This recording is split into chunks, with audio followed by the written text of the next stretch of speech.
Hey, everybody, this is Taj Deshawn, the founder of ThriveAfterSports. And today I'm here as a proud representative of Athlete Soul. This is a very exciting programming going on at Athlete Soul right now. It excites me to know that we're living in a time where you can go from being a scholarship athlete or a professional athlete and now get a scholarship to have guidance and support throughout your transition into the next stages of your life. And one of the greatest things about that is that that's now available through Athlete Soul, thanks to the hard work of our wonderful founder, Miriam Glass, making these resources available to former athletes. And I'm here today with a very special guest, someone who I've had the pleasure of working with through Athlete Soul, Emily Savino. What's going on, Emily? Not much. Doing good. How are you? I'm doing great. Thank you for taking some time. I know that by you sharing your story, there's going to be a lot of other athletes listening in right now that are going to be able to hear themselves in your story. And I'm sure you're going to share some things that'll be able to help that next generation of athletes that's coming up behind us. So just to kind of give everyone a little bit of background, Emily and I connected somewhere around the holidays in 2020. Both of us had a lot of different things going on, and we weren't able to actually do some coaching at that time.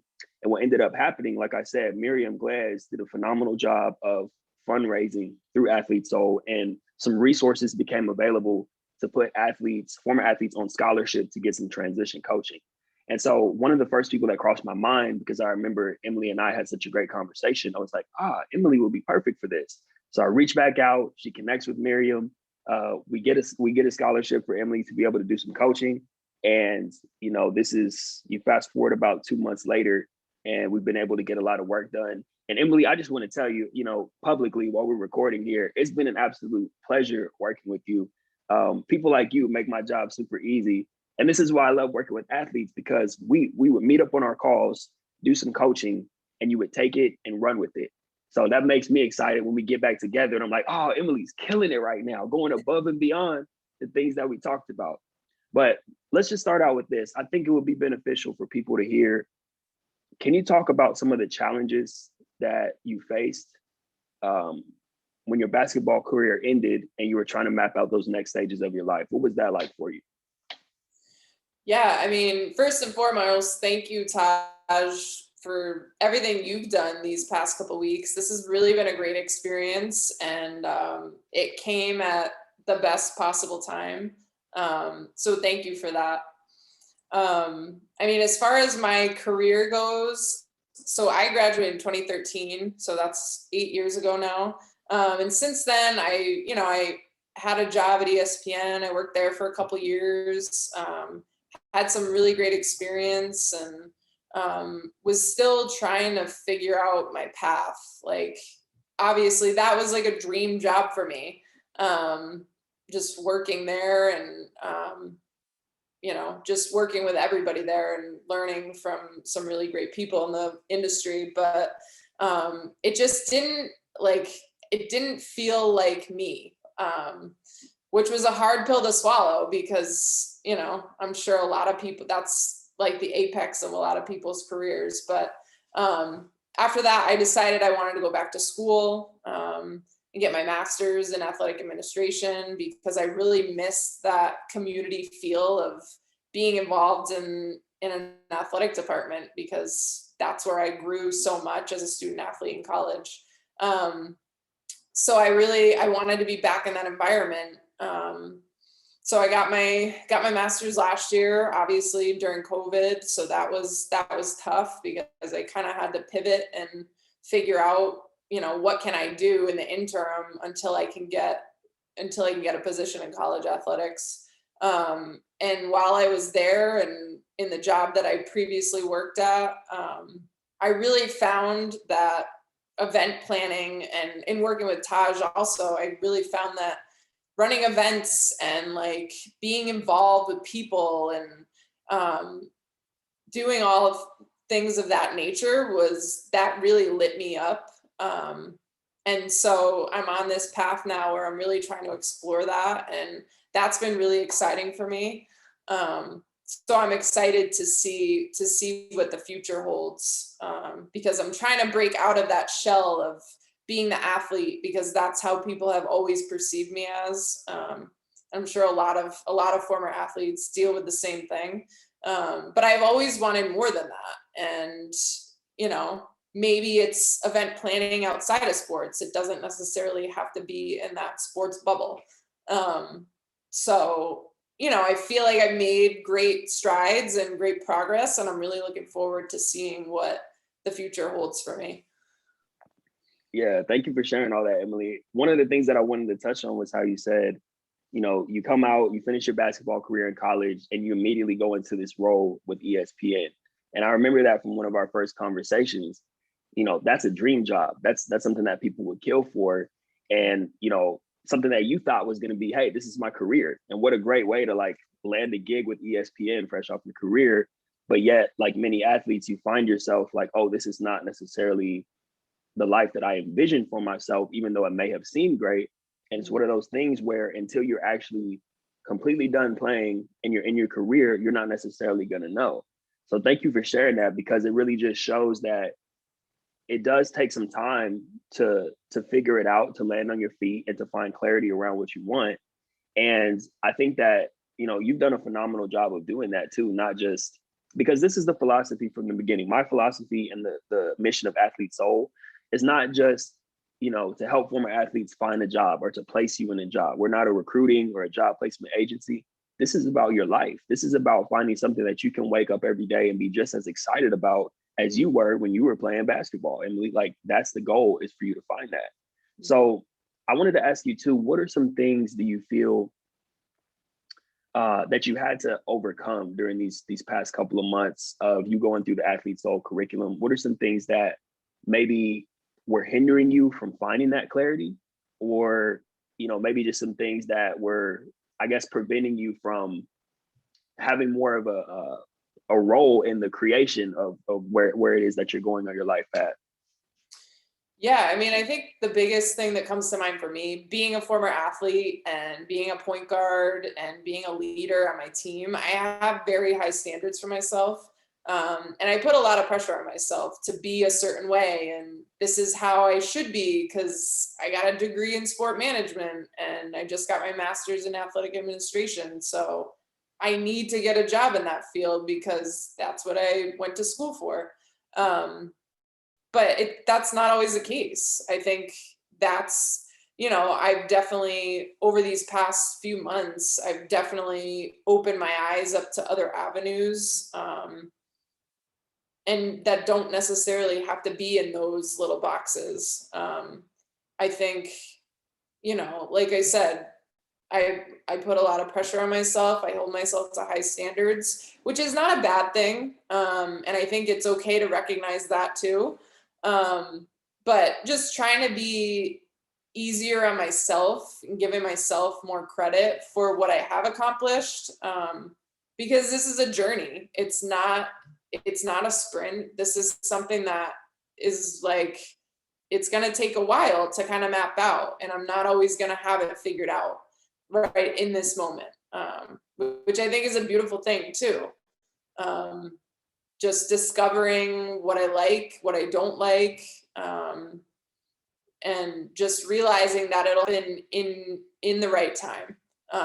So I think just being more aware of things like that, I've definitely become more aware through this process, and as I look to map out my future. Yeah, there's so much there, Emily. First of all, I love that you talked about it's okay to hold yourself to a high standard, right? And it's important to maintain that thing that made us great as athletes, to maintain that in everyday life. But it's so important that it's applied to the right thing, you know.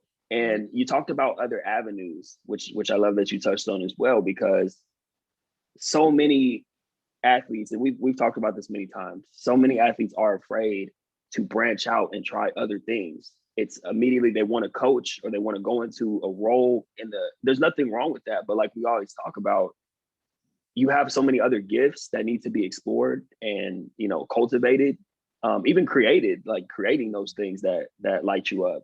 And have you seen that once you're able to tap into those things and find clarity, it makes it easier for you to start taking that athletic mindset and applying it to the things that you start to discover about yourself once you're like, oh, I do like doing this, or that would be pretty cool. Do you find that having the clarity makes it easier to start applying yourself in that direction? Yeah, definitely. I also think like, this is a function of being an athlete too, like setting goals for yourself. And they don't have to be big goals, but trying to achieve things in small batches too. I think that's helpful for me because that gives me something to strive for. um, Instead of just, I'm somebody that really needs structure. And I think I've definitely learned that over the course of this program and the past, year or so, that I really need that. And having a goal in mind and trying to reach for that goal, is definitely something that's beneficial for me. Yeah. Okay. So you're dropping so many gems, Emily. This is why I wanted to have you on. See, now you see, folks. Now you see why I wanted to have Emily on. You talked about small batches, and I had to write that down because that was so good. And I think that a lot of athletes, myself included, I'm speaking from experience. When I was done playing, I felt like just because I was at the top of my field in football, that I should be the CEO somewhere, or someone's just waiting to give me, $500,000 just because, I'm Taj. And so when you talk about small batches and celebrating those small wins, I think that's so important for people to hear, because just making strides is enough for you to take a moment to celebrate yourself. Like, you and I had so many moments where it'd be like, oh, this happened this week, or this happened this week, or I had this idea. And, it's just a beautiful thing to watch it unfold. I'd like to take a second just to see if you have any advice, um, for athletes right now who may have just graduated, or maybe they just been out in the real world, post athletics for a couple of years. What advice can you give to those athletes or those people about finding clarity around creating that next chapter? Yeah, I mean, I think the biggest thing is don't be afraid to try different things. I mean, especially if you're in a job that really doesn't bring you joy, and you struggle to, just get up and go to work and, um, be productive at what you're doing. I think it's okay to really look inside, like look within yourself and really ask yourself if this is something that brings me joy. And if it doesn't, then it's okay to look elsewhere and maybe in a different field that you think you might be able to apply your skills to. So I think, not being afraid to, I think there's a stigma around so-called job hopping or just being in a couple different positions, but I think that's become more accepted these days. And I think it's okay, because how else are you going to know what you like? And I think that's all part of the journey, just figuring out, being in different positions, being in different companies, knowing, something working in the corporate world might not be for everybody. And that doesn't have to be your only path. So I think, like I said, my biggest thing would just be, don't be afraid to try new things, and don't be afraid to leave a job, even though this is what you're meant to do. So I think, for me, that would have been nice to hear, coming right out of college. So definitely, don't be afraid and just do what drives you. Right. Man, that's a beautiful thing. I mean, strong advice right there. I wanted to talk about this too, because like you said, you graduated in 2013. I graduated from college in 2013 as well. So the transition, a lot of times people think it's just like, oh, when you're fresh out of college, you're 21, 22 years old. No, the transition is something that is ongoing. I think that you will even have all of us will have multiple transitions in our lives. Like I'm doing this right now. I love what I'm doing. There may come a time where I may transition into a different career, or, some variation of what I'm doing. I say all that to say, for those listening and listening to what Emily is sharing with us, there's no, it's not a one and done. It's not an overnight thing, and you can be at any age. I talk to people who are in their 30s and 40s and still feeling like they're in the transition because they still don't know who they are. So whatever age you are, don't hesitate to reach out, and get help. And speaking of that, Emily, you're someone who you've always, well, I can't say always because I just met you last year, but since I've known you, you're someone who seeks out guidance and help. You're not just sitting around, you're not like I was trying to figure everything out on your own and thinking you have to be the lone wolf. In your opinion, why is it important that no matter what stage someone is at during their transition, why is it important that you seek out guidance and seek out, coaching or mentorship during that process? Yeah, I mean, I think, obviously I don't know everything, right? I'm 7 or 8 years into my professional career. And yes, I have experience, but there's a lot of people out there who can provide me with more experience or more better mentorship. I think that's something I've always looked for, is to have a mentor, to have a network of people that I can rely on, because you can't do it all on your own. And I think, I'm always someone too that I love learning. I love learning from other people, working with other people. And obviously, really in any industry, it's all about who you know. It comes back to that, no matter if you're in the sports industry or if you're in a different industry.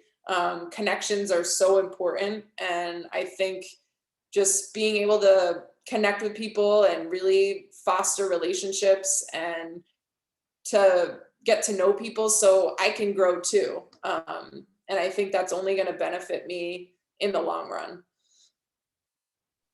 Yeah, I think something that I always talk about is it's like we go from being a part of this tight knit group as athletes with our team and all this staff and support system around us, like you talked about earlier, the structure.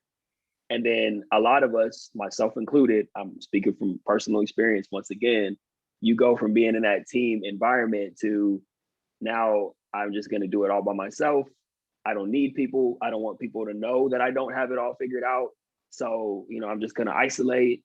And that really that leads nowhere. And I know a lot of athletes who are going through that right now. So I think your advice is super meaningful. And I appreciate you sharing that, because people need to hear that. They need to hear that you really need to reach out for help. It's not even about Athlete Soul. It's not about me. It's about finding someone, even if that's a family member, and just saying, hey, this is what I'm dealing with right now. I need some help. Or if you're having trouble finding clarity, like Emily is saying to you guys, just reach out to people. Figure out who's doing something similar to what you want to do and get some advice until you're able to create your own version of that, So what's next, Emily? I know we talked about, you've started to figure out who you are outside of basketball. And obviously I know in your current role, you're still doing some things in the basketball arena, but you've also started to develop other parts of your life that are more business related or more true to who you are, bringing people together for experiences. What do you see? What's the future of Emily Savino? We could talk short term, we could talk long term. What comes to mind with that one? Man, that's always such a tough question. But I think, in the short term, I definitely see myself running events with members of the community. I think like lifting up local businesses to being in like some sort of marketing role, just where I can be involved with people and really, really see that I'm making a difference. And, at some point, I think I would like to travel and expand that into other areas of the country or even the world at some point. I think that's definitely what I see for me. And I think, too, I still want to keep my basketball roots in some sense and give back to the younger generation and be a mentor for younger girls, especially in sports, because I think having those female role models is so important. I know I certainly didn't have enough when I was growing up and playing sports. Just having that female presence and giving them something that they can relate to, and just kind of helping that younger generation of female athletes along the way. And giving them guidance in terms of, what the landscape looks like for college, and obviously after college, because as we know, basketball doesn't continue forever. So it's really just trying to paint that picture and, create programs that offer leadership skills and things of that nature. So that's kind of what I see on the horizon. But I feel like, we talk about this all the time, Taj. Like, I feel like I'm on the cusp of something great, and I'm really excited to see what happens in the next couple of years. Yeah, Emily, and I'm beyond excited for you because, like I always tell you, you're just getting started. And I know you just started a new job, you got a wedding coming up, so you have a lot on your plate right now. And I feel like once you get on the other side of the wedding, because I know that's taking up so much of your bandwidth, that's when you're just gonna skyrocket and those ideas are gonna start flowing. So I'm excited for you, and I just want to take a moment to acknowledge you. Like I said at the beginning, you've been an absolute pleasure to work with. And it's not just, we work together for this allotted amount of time, but I'm in your corner for life, cheering for you, wanting to see you win. And I want to acknowledge you too, just for being a go-getter and just having the courage to go after what it is that you want in life and not just settling. That baller, that leader who existed on the court is now really starting to emerge and being able to take action in everyday life. And it's a beautiful thing to see. So I've been trying to avoid saying like I'm proud of people because it almost sounds like something a parent would say. So instead of saying I'm proud of you, Emily, I'm just going to tell you that I'm inspired by you, by who you are, and watching your growth, and even more inspired and excited to watch it unfold. So with that being said, I know other people want to tap in and follow the journey. So how can people? I don't know if you want to talk about the Revival Room and stuff. How people can follow all those social media there, all your social media. Can you just tell people how to follow the journey or get in touch with you? Yeah. So the Revival Room, that's the fitness studio that I'm working with right now. Actually, my fiance owns the business. So it's, yoga, wellness, personal training, fitness classes, all the above. So we're looking to add some fun events this summer. So on Instagram, it's at Revive Yoga and Fitness, and it's the Revival Room on Facebook. So looking to bring the community together and start to really get our name out there, not just in Connecticut where we are, but also in neighboring states and hopefully in the rest of the country as well. So definitely looking forward to that. Yeah, that's awesome. And I want to thank you, Emily, again for just taking some time to share today, especially on a Saturday, for taking time out of your day, because the people who listen to this, whether it's, now or 5-10 years from now, and they hear how you were able to begin the process of carving out a lane for yourself after your basketball career, that's why we're doing this. So I appreciate you taking that time. And for anybody here with us, I just want to encourage you, like Emily was saying, you don't have to do everything on your own. There are plenty of resources. Obviously, I'm here on behalf of Athlete Soul. And I want to encourage you to just reach out. I mean, you don't even have to come out of pocket for it. You have former athletes, not just me. I'm one of the coaches with Athlete Soul. And of course, I have my own business, ThriveAfterSports, but there's so many great people with the team. Emily, you've had a pleasure to talk to Miriam, the founder of Athlete Soul. Mm-hmm. Get in touch, reach out. Do not hesitate to reach out and get support. There are plenty of people like myself out there who want to help you. So take advantage of that and make sure you get the guidance so that you don't have to do it all on your own. Be more like Emily and less like me when I graduated from college, trying to just do it by myself. But yeah, with that being said, Emily, any parting words for any athletes in transition who may be listening? No, I mean, I think the biggest thing, definitely check out Athlete Soul. Don't be afraid to reach out to Taj. That's what I did on LinkedIn. That's kind of how this all started. Just, don't be afraid, follow your dreams and don't settle. I really appreciate this opportunity because it's opened up my eyes to a lot of different things. And I've learned more about myself along the way. So thank you, Taj, and thank you to Athlete Soul. This has been a great experience, and I hope more athletes can benefit from this program like I did. Well, you are very welcome, Emily. I'm gonna let you go. I'm gonna let you enjoy your Saturday. Thank you again for spending some time, and we'll talk soon. All right. Sounds good. Thank you, Taj. All right. Thank you. Have a good one. You too. Thanks.